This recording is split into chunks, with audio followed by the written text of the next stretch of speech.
de la palabra de Dios en este día con todos ustedes y espero que sea de bendición. Vamos a leer un texto que se encuentra en Juan capítulo 6, los primeros versículos, una preciosa historia muy conocida. Juan capítulo 6 y dice así: Después de esto, Jesús pasó a la otra orilla del mar de Galilea, también llamado Tiberíades. Le seguía mucha gente porque veían las señales que hacía en los enfermos. Entonces subió Jesús al monte y se sentó allí con sus discípulos. Estaba cerca a Pascua, la fiesta de los judíos. Cuando alzó Jesús los ojos y vio que había venido a él una gran multitud, dijo a Felipe: ¿Dónde compraremos pan para que coman esto? Dijo esto para probarle, porque Jesús ya sabía qué iba a hacer. Y Felipe le respondió: Aunque se gaste uno el sueldo de más de medio año, no alcanzaría para que cada uno de estos probase tan solo un bocado. Uno de sus discípulos, Andrés, hermano de Simón Pedro, le dijo: Aquí hay un muchacho que tiene 5 panes de cebada y 2 peces, pero ¿qué es esto para tanto? Jesús dijo entonces: Haced recostar a la gente. Había mucha hierba en aquel lugar, y sobre ella se recostaron unos 5.000 hombres. Tomó Jesús aquellos panes y después de dar gracias los repartió entre los discípulos y estos a su vez los repartieron entre los que estaban recostados. De igual manera hizo con los peces, dándole todo cuanto querían. Y cuando se saciaron, dijo a sus discípulos: Recoged los pedazos que han sobrado para que no se pierda nada. Recogieron los pedazos de los 5 panes sobrantes a quienes habían comido, y con ellos llenaron 12 cestas. Aquella gente, habiendo visto la señal que Jesús hizo, decía: verdaderamente, este es el profeta que había de venir al mundo.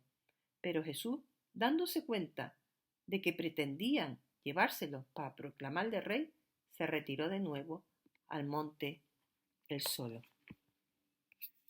Sin duda, es una historia que conocemos, ¿verdad? La multiplicación de los 5 panes y los 2 peces.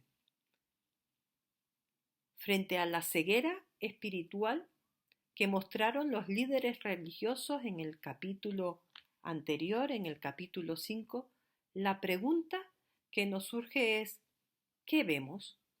¿Qué veían los que seguían a Jesús? En el texto de hoy encontramos a menudo el verbo ver.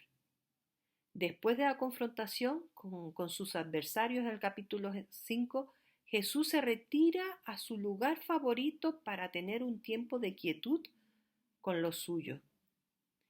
Pero le seguía una gran multitud. ¿Qué veía toda esa gente en Jesús? Dice el versículo 2 que veían a alguien que sanaba a los enfermos. Y Jesús, cuando mira a toda esa multitud, ¿qué es lo que ve? Jesús veía a gente necesitada, tanto física como espiritualmente, gente que tenía hambre y gente que no era capaz de entender quién era Jesús ni cuál era su misión. Y ante tal necesidad, Jesús prueba a uno de sus discípulos, a Felipe, y le reta, le lanza un reto y le pregunta: ¿de dónde sacamos pan para tanta gente? ¿Y qué es lo que ve Felipe? Un imposible. Ni con el sueldo de medio año conseguiríamos comprar pan para tantos. Otro discípulo, Andrés, le trae a un muchacho y dice: este muchacho tiene 5 panes y 2 peces. ¿Qué está viendo Andrés? Poca cosa para que sea una posibilidad real de solución al problema que Jesús les está planteando. ¿Y el muchacho? ¿Qué ve este muchacho? No tenemos información sobre él, pero sí sabemos que estuvo dispuesto a entregar todo lo que tenía, a renunciar a su propio sustento por darle a Jesús lo que él necesitaba. Ante la falta de visión de la multitud y los discípulos, y ante la disposición a la entrega de ese muchacho, Jesús actúa.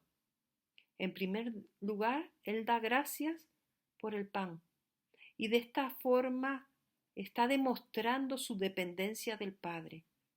Es el Padre el que por su gracia provee para cada una de nuestras necesidades.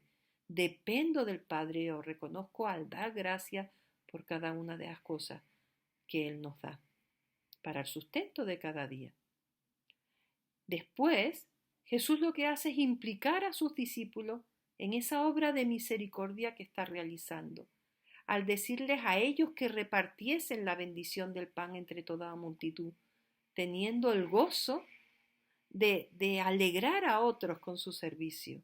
Y es que cuando servimos a otros con alegría, eso produce gozo a su vez en nosotros. Y por último, todos los presentes, esa gran multitud de 5 hombres, sin contar mujeres y niños, experimentaron la abundancia de la provisión de Dios. Como resultado de esta señal de Jesús, cambia la visión de la multitud. A raíz de lo que habían visto, ahora reconocen que Jesús era un verdadero profeta. Y su reacción fue quererle hacer rey. Pero no terminan de ver que Jesús es más que un profeta. Jesús es el Hijo de Dios. Y ya Él es rey. Él es rey del reino que Dios ha creado desde el inicio de los tiempos. Y es el rey que ha venido para darnos provisión, para darnos salvación, para darnos vida plena y abundante.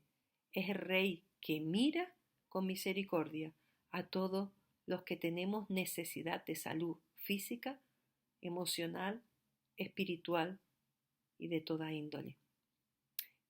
Y el texto termina como empieza: Jesús retirándose al monte para estar solo en comunión con su Padre. ¿Y tú? Ante la necesidad de los que te rodean, ¿qué ves?